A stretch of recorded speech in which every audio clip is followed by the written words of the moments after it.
ये जो विपक्ष है ये कभी भी सत्ता पक्ष बन सकता है, कभी भी। नकारा तो प्रधानमंत्री को है, नकारा प्रधानमंत्री के उस प्रत्याशी को है जिस प्रत्याशी को उन्होंने फैजाबाद अयोध्या में खड़ा किया था। अयोध्या की जनता ने उसको नकार दिया। 400 सीट का नारा दिया था, बहुत बड़ा गुब्बारा फुलाया था इन्होंने, उसमें रोज हवा भरते थे 400 400 400, संविधान बदल देंगे। संविधान तंत्र की लड़ाई में जनता ने जिसको जनादेश दिया है उसके जनादेश का अपमान करने का काम नरेंद्र मोदी कर रहे हैं। इतना निर्लज्ज, इतना विक्षिप्त मानसिकता से घृणित व्यक्ति आज तक हमने नहीं देखा, इस देश ने नहीं देखा, और इतना डरपोक, इतना कायर प्रधानमंत्री भी इस देश ने नहीं देखा है। सबसे सुरक्षित जगह है जेल। नमस्कार, मैं ब्यूटी गिरी और आप देख रहे हैं नेशनल दस्तक। लोकसभा चुनाव के परिणाम के बाद अब सरकार बनाने की कवायद चल रही है। आपको बता दें कि एनडीए गठबंधन की सरकार कहीं न कहीं बनाने की जो है पहल हो चुकी है और प्रधानमंत्री के तौर पर नरेंद्र मोदी का नाम प्रस्तावित कर दिया गया। और इस दौरान इंडिया गठबंधन जो है ये दावे कर रहा है कि हमने अब विपक्ष में रहकर भूमिका निभाने की जो है वो तैयारी कर ली है और तमाम इस तरीके की बातें आ रही है। हमारे इस वक्त बातचीत करने के लिए मौजूद है गोपाल तिवारी। क्या कहेंगे जो आपको जीत मिली है, बावजूद ये पूरे इंडिया गठबंधन की जो जीत, वो आंकड़े भी पूरे बीजेपी के जो सिर्फ आंकड़े हैं उससे कम रह गया। कहाँ आप लोगों की कमी रह गई, क्या कमी रह गई कि जनता ने फिर भी नकार दिया? इतनी कोशिश के बाद भी, महंगाई और तमाम मुद्दे उठाए बावजूद जनता ने नकार दिया। ये आपका सवाल ही गलत है। जनता ने हमें नहीं नकारा है, जनता ने इंडिया गठबंधन को नहीं नकारा है, बल्कि जनता ने इंडिया गठबंधन को जनादेश दिया है, अपना समर्थन दिया है, आशीर्वाद दिया है। अगर किसी को नकारा है तो भारतीय जनता पार्टी को नकारा है, अगर किसी को नकारा है तो प्रधानमंत्री को नकारा है, अगर किसी को नकारा है तो प्रधानमंत्री की नफरत वाली उस सोच को नकारा है जिस सोच ने बीते 10 साल में इस हिंदुस्तान में अनेकों खाई पैदा की। अगर नकारा है किसी को तो बनारस की जनता ने नरेंद्र मोदी को नकारा है। पिछली बार वो तकरीबन 4.5 लाख से ज्यादा वोटों से चुनाव जीते थे, इस बार 1,57,000 वोट से वो चुनाव जीते हैं, वो भी बहुत मुश्किल से, बेईमानी करने के बाद, काउंटिंग को धीमी कराने के बाद तमाम कोशिशें की, तब जाकर के वो 1,57,000 कुछ वोटों से जीत चुके हैं। उनसे ज्यादा वोटों से तो कांग्रेस का एक सबसे छोटा कार्यकर्ता जिसने कभी चुनाव लड़ा नहीं, जिसने कभी चुनाव लड़ने के बारे में सोचा नहीं, पहली बार केएल शर्मा को अमेठी से टिकट दी गई और 1,70,000 लगभग वोटों से चुनाव जीते हैं। तो नकारा तो प्रधानमंत्री को है, नकारा प्रधानमंत्री के उस प्रत्याशी को है जिस प्रत्याशी को उन्होंने फैजाबाद अयोध्या में खड़ा किया था। अयोध्या की जनता ने उसको नकार दिया। नकारा तो श्रावस्ती से इनके उस प्रत्याशी को है। नृपेंद्र मिश्रा राम मंदिर समिति के अध्यक्ष थे, उनके बेटे श्रावस्ती से चुनाव लड़ रहे थे, उनको नकार दिया। ऐसी तमाम जगह थी, इनके संजीव बालियान हारे, अजय मिश्रा टेनी जिन्होंने किसानों को कुचल करके मार दिया, उनको नकार दिया जनता ने। प्रज्वल रेवन्ना जिन्होंने 300 से ज्यादा महिलाओं के ऊपर रेप किया था, 3000 से ज्यादा वीडियोस बनाए थे, प्रधानमंत्री अपने नाम पर उसके लिए वोट मांगने गए थे, जनता ने तो उसे नकार दिया है। हर वो जगह जहां जहां भगवान राम से जुड़ी हुई स्मृतियां थी, हर उस जगह से इनका प्रत्याशी चुनाव हार गया है। और सबसे बड़ी बात, जनता तो छोड़ो, स्वयं भगवान राम ने इनको नकार दिया, स्वयं भगवान राम की मर्यादा ने इनको नकार दिया। सोचो आप, अयोध्या की जनता ने संदेश दिया है और फैजाबाद जोन में आने वाली तकरीबन 15-16 जितनी भी सीटें हैं, सबकी सब सीटें ये हारे हैं। तो जनता ने इंडिया को नहीं नकारा है, जनता ने नरेंद्र मोदी को नकारा है, जनता ने जो है भाजपा को नकारा है, जनता ने आरएसएस की सोच को नकारा है। तो आपका ये सवाल ही गलत है। और मुझे मालूम था, मैं पहले से ही इस बात को जानता था कि प्रधानमंत्री में वो हिम्मत नहीं है। प्रधानमंत्री विक्षिप्त मानसिकता से आगे बढ़ रहे थे, अब और तेजी से बढ़े। मुझे मालूम था ये जनता के जनादेश का जो है वो सम्मान नहीं करेंगे, मुझे बहुत अच्छी तरीके से। और यही कारण है 303 सीट, 400 सीट का नारा दिया था, बहुत बड़ा गुब्बारा फुलाया था इन्होंने, उसमें रोज हवा भरते थे 400 400 400, संविधान बदल देंगे, संविधान बदल देंगे। नारे तो आपके भी पूरे नहीं हुए। राहुल गांधी ने कहा था कि 295 लाएंगे, कहाँ आए 295? आप मुझे बताइए, इस हिंदुस्तान की अनेकों सीट पर कांग्रेस के प्रत्याशियों को चुनाव ही नहीं लड़ने दिया गया, उनके पर्चे ही रद्द करा दिए गए, नॉमिनेशन ही रद्द करा दिए गए। जयपुर रूरल की सीट पे हमारा प्रत्याशी चुनाव जीत चुका था, जबरदस्ती जीत का सर्टिफिकेट इनके जो है बीजेपी के प्रत्याशी को दिया गया। ऐसी अनेकों, फर्रुखाबाद उत्तर प्रदेश में ऐसी अनेकों सीटें हैं क्या हम नहीं जानते? क्या जनता नहीं जानती? क्या इलेक्शन कमीशन नहीं जानता? सब जानते हैं। और इसीलिए पहली बार ये है, पहली बार उत्तर प्रदेश की जनता ने राम राज्य की बात करके, राम की बात करके राम राज्य चलाने की बात करने वाले रावण राज्य चला रहे थे। और ऐसे रावण राज्य चलाने वालों को राम राज्य की परिकल्पना से असली जो राम भक्त थे, असली जो सनातनी थे, असली जो हिंदी थे, ऐसे तमाम नकली हिंदुओं को जवाब देने का काम किया।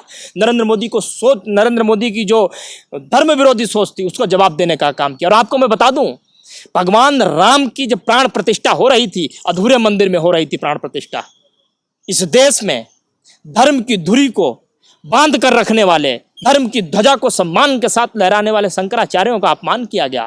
तमाम साधु संत तपस्वी को एक लाइन में बैठा दिया गया दर्शक बना करके। प्रधानमंत्री ने 15 मिनट में प्राण प्रतिष्ठा की और 45 मिनट का भाषण दिया। ये सब देख रहे थे भगवान राम। और तो और एक मंदिर बनाने के लिए अयोध्या में हजारों गरीबों के, हजारों दलितों के, हजारों SC ST OBC माइनॉरिटी के लोगों के घर को तोड़ दिया गया, तबाह कर दिया गया। वो रोते रहे, उनकी आंखों से आंसू निकलते रहे। और इसीलिए मैं कह रहा हूँ, इसीलिए कह रहा हूँ कि भगवान राम सब देख रहे थे और इसीलिए उन्होंने पर्याप्त दंड दिया इनको। 240 सीटों पर सिमट करके रह गए, खुद बहुमत भी प्राप्त नहीं कर सके। तो बन ही रहे ना, नरेंद्र मोदी फिर से तीसरी बार प्रधानमंत्री तो बनने जा ही रहे, सरकार उन्हीं की 1/3 प्रधानमंत्री। क्या है ये 1/3? 2/3 बहुमत होता है। 1/3 मतलब ये कभी भी प्रधानमंत्री से पूर्व प्रधानमंत्री हो सकते हैं, ऐसे प्रधानमंत्री बन रहे हैं। इनकी नाव ऐसे डोल रही है। इनके साथ है कौन? आप कल्पना करके देखो, इनके साथ वो 2 व्यक्ति हैं जिन दोनों व्यक्तियों के ऊपर इन्होंने कभी विश्वास जताया ही नहीं। इनकी मजबूरी है और इसीलिए नरेंद्र मोदी आनन फानन में सब करना चाहते हैं। आनन फानन में अपने आप को नेता घोषित करवा लिया संसदीय दल का। आनन फानन में 9 तारीख की डेट डिसाइड कर ली। सदन में जाकर के कसीदे पढ़ रहे हैं नीतीश कुमार के, चंद्रबाबू नायडू के, और चिंताएं भी जता रहे हैं कि इस बार इंडिया गठबंधन में जो लोग जीत करके आए हैं उनके बहकावे में मत आना, क्योंकि ये जानते हैं ये 6 महीने से ज्यादा यदि सरकार बना भी लेंगे तो 6 महीने से ज्यादा ये सरकार चला नहीं पाएंगे, क्योंकि जनता का मैंडेट इनके साथ है ही नहीं, बीजेपी के साथ है ही नहीं। आप सोचिए, नहीं है इनके साथ। आपने चुनाव आयोग का जिक्र किया, कल ही प्रधानमंत्री ने ये बयान दिया कि आप लोग इंडिया गठबंधन जो है ये फेक न्यूज़ पर इतना भरोसा करते हैं, ईवीएम करके अपने देश का नाम विदेशों में खराब किया। और जो है नहीं, थोड़ा सा और सुन लिया, और चुनाव आयोग को बीच चुनाव के दौरान कोर्ट तक घसीट दिया। ये विडंबना जो है कैसी देश की विडंबना रही और देश माफ नहीं करेगा इसके। मैं एक बहुत छोटी सी बात आपसे पूछता हूँ, क्या नरेंद्र मोदी अपने आप को इस हिंदुस्तान की जनता से अति बुद्धिमान समझते हैं? हिंदुस्तान की जनता को बेवकूफ समझते हैं? हिंदुस्तान की जनता सही और गलत नहीं जानती है? मतलब सारी दैवीय शक्ति जो है नरेंद्र मोदी ही लेकर के पैदा हुए हैं। वो बायोलॉजिकल नहीं है, इसलिए वो सब जानते हैं, वो बुद्धिमान है। और हिंदुस्तान की जनता बायोलॉजिकल है तो वो कुछ नहीं जानती है, उसके पास दैवीय शक्ति नहीं है। अरे मैं 10 साल लगातार हम लोग इस बात को कहते रहे कि नरेंद्र मोदी हिंदुस्तान की जनता को बेवकूफ़ समझ रहे हैं। उन्होंने अति कर दी बेवकूफ़ समझने की, और इसीलिए हिंदुस्तान की जनता ने इस बात का परिचय दिया, इनके घमंड को तोड़ा, इनके गुरूर को तोड़ा। इनकी एक मंत्री बहुत डींगे हाँक रही थी, हम राष्ट्रीय अध्यक्ष को हराएंगे, वायनाड तक पीछा किया, केरल गई प्रदर्शन करने के लिए। कांग्रेस पार्टी के एक सबसे छोटे कार्यकर्ता ने 3 गुना ज्यादा वोटों से हरा करके अमेठी का बदला लिया। उत्तर प्रदेश की जनता ने मुंहतोड़ जवाब दिया इनको। ये चीज समझ में नहीं आती। हिंदुस्तान का 10 साल का प्रधानमंत्री जो दुनिया का सबसे लोकप्रिय अपने आप को बताता है, 1 घंटे तक 8000 वोटों से बनारस में पीछे चलता रहा। ये खबर दिखाई किसी ने? 4.5 लाख वोटों से जो है आशीर्वाद दिया था बनारस की जनता ने, 1.5 लाख वोटों पे सिमट करके रह गए। बनारस की जनता ने तो नकार दिया ना। और बनारस में कोई पापी तो नहीं रहते हैं। तो 1 वोट से भी जीत ही कहलाता है, तो 1 लाख हो 1.5 लाख हो, जीत तो गए हैं ना। तो आप हमारा देखिए, हमारी कितनी सीटें थी और आज हम कितनी सीटों पर हैं? विपक्ष कहाँ था और आज विपक्ष कहाँ है? और ये विपक्ष जो है ये कभी भी सत्ता पक्ष बन सकता है। इस बात के लिए सदैव तैयार रहिए आप। विपक्ष कभी भी सत्ता पक्ष तोड़ फोड़ करने के लिए पूरी तैयारी, कुछ तैयारी में नहीं है। खुद ब खुद लोग आएंगे जो संविधान को बचाने में विश्वास रखते हैं, जो लोकतंत्र को बचाने में विश्वास रखते हैं, वो खुद जब लोकतंत्र को टूटता हुआ देखेंगे, खुद जब वो संविधान की धज्जियां उड़ाते हुए लोगों को देखेंगे, वो खुद ब खुद आएंगे। हम नहीं जाएंगे लेने के लिए किसी को। हाँ, ये जरूर है, हमारे दरवाजे खुले हैं। प्रधानमंत्री ने कह दिया है कि फोन आए मंत्री बनाने के लिए तो वेरीफाई कर लीजिएगा। उनका डर है, वो उनकी बौखलाहट है, और इसीलिए शायद जब वो बाहर निकल करके बोल रहे थे, हमको राष्ट्रपति ने बुलाया था, बगैर टेलीप्रॉम्प्टर के हमारा प्रधानमंत्री जब लड़खड़ाता है तो बहुत दुख होता है। बगैर टेलीप्रॉम्प्टर के तो कुछ वो कर नहीं सकते हैं। तो ये टेलीप्रॉम्प्टर की तरह ही सरकार बन रही है, उसी तरीके से ये लड़खड़ाती रहेगी। कभी टेलीप्रॉम्प्टर होगा, कभी टेलीप्रॉम्प्टर नहीं होगा, क्योंकि इस बार ये पीछे होंगे, आगे दो व्यक्ति खड़े होंगे। सरकार तो वही चलाएंगे। अगर उन पे किसी भी तरीके से प्रेशर किया गया, प्रेशर बनाया गया, तो टाटा बाय बाय कर देंगे। तो ये बड़ा दावा कर दिया है। आपको एक बात और कह रहा हूं, आज इंडिया अलायंस की बैठक हुई। हमारे सारे पीसीसी प्रेसिडेंट, हमारे सारे जीते हुए सांसद, तमाम हमारे विधायक दल के नेता, पूरी सीडब्ल्यूसी, सोनिया गांधी, मल्लिकार्जुन खड़गे जी, प्रियंका गांधी, राहुल गांधी, सारे लोग बैठे थे। और हिंदुस्तान में जहां जहां जिन जिन सांसदों ने जीत दर्ज की है, हमने उनकी मेहनत को, उनकी कार्यकुशलता की सराहना की है। जो प्रत्याशी चुनाव लड़ रहे थे और जो हार गए, हमने उनको भी ढांढस बनाने का काम किया है कि ये लड़ाई बहुत लंबी है। आपको आने वाले लंबे वक्त तक अपनी हिम्मत को एक जगह स्थिर रह करके लड़ाई लड़नी पड़ेगी। और जिन जिन राज्यों में हमारी कमजोरी रह गई, संगठन के मार्फिक रह गई हो या कोई भी कारण रहा हो, उस कारण को दुरुस्त करने के लिए अब हम देर लगाने वाले नहीं हैं।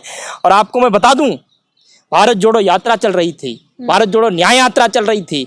राहुल गांधी, मल्लिकार्जुन खड़गे, इन लोगों ने इस हिंदुस्तान में राजनीतिक धरातल पर इस हिंदुस्तान की जनता के लिए, शोषितों के लिए, वंचितों के लिए, दलितों के लिए, आदिवासियों के लिए, अल्पसंख्यकों के लिए मेहनत कैसे की जाती है, बगैर निस्वार्थ होकर के, बगैर किसी डर के, निडरता के साथ कैसे जनता की लड़ाई को लड़ा जाता है, इसकी नजीर पेश की है मल्लिकार्जुन खड़गे और राहुल गांधी ने। खासकर उत्तर प्रदेश की मैं बात करता हूं। उत्तर प्रदेश में जिस तरीके से इंडिया अलायंस ने, इंडिया जो है गठबंधन ने, प्रियंका गांधी, राहुल गांधी, मल्लिकार्जुन खड़गे जी के नेतृत्व में, सोनिया गांधी जी की जो है पूरी की पूरी जो उनकी सोच थी, उस पूरी सोच का निर्वहन करके जिस तरीके से उत्तर प्रदेश में चुनाव लड़ा, उसका परिणाम आपको सामने दिखाई दिया।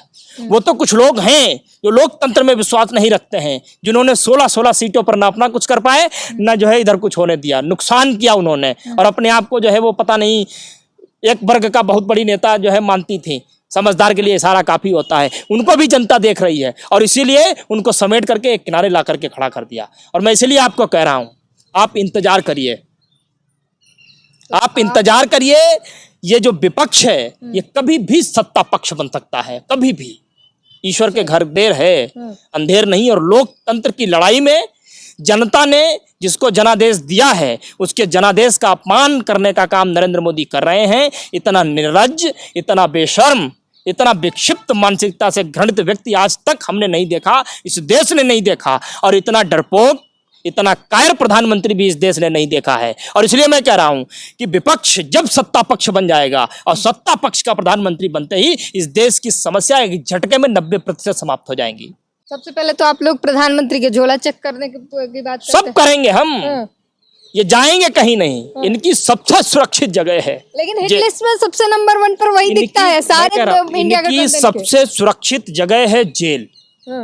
इंतजार करिए, विपक्ष जैसे ही सत्ता पक्ष बनेगा, जनता के पक्ष में हर वो निर्णय लिया जाएगा, जनता के पक्ष में उनकी न्याय की लड़ाई को लड़ने के लिए हर वो निर्णय लिया जाएगा। और उस निर्णय में यदि किसी का जेल जाना तय है तो फिर वो जेल जाएगा। चलिए, तो बहुत बड़ा दावा कर दिया है गोपाल तिवारी ने और साफ कह दिया है कि इस बार जो भले ही नरेंद्र मोदी फिर से पीएम बनने के लिए आगे हैं और पीएम बनने जा रहे हैं, 9 तारीख को शपथ ग्रहण हो रहा है, लेकिन ये सरकार 2 लोग चलाएंगे, यानी नीतीश और नायडू मिलकर चलाएंगे। और ये कभी भी जो इंडिया गठबंधन है, जो विपक्ष में है, वो सत्ता पक्ष में बदल सकता है। है, आने वाले समय में आप तैयार रहिए। तो ये बड़ी जो है बात कह रहे हैं, बड़ा दावा कर दिया। इस पूरी बातचीत पर अपनी प्रतिक्रिया जरूर दीजिए।